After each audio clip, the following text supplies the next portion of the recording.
They looked identical, and even shared the same name, but the two prisoners pictured were actually different people, and their remarkable case helped bring in the era of fingerprint identification. The man on the left was called Will West, the man on the right William West, and they were both sentenced to jail at Leavenworth Penitentiary in Kansas over 100 years ago. The arrival of Will West in 1903 caused the records clerk at the prison considerable confusion, because he was convinced he processed him 2 years previously. The clerk, M.W. McClugry, asked Will West if he'd ever been to the prison before. West said he had.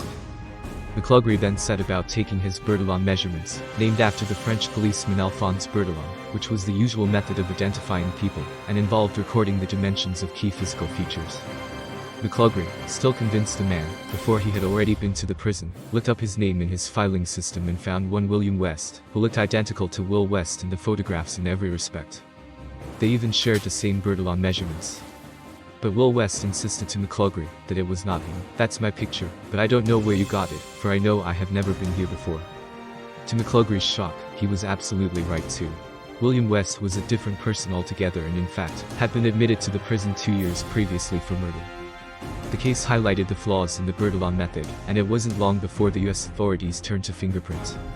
Its pioneer was Scotland Yard Sergeant John K. Ferrier, who met McClugry at the St. Louis World Fair in 1904, while he was guarding the crown jewels, which were on tour. He told the US prison officer how Scotland Yard had been using fingerprinting for the past 3 years, and evangelized its accuracy. McClugry was sold, and after being instructed on the technique he introduced it to Leavenworth Prison. America's first national fingerprint repository was established shortly afterward.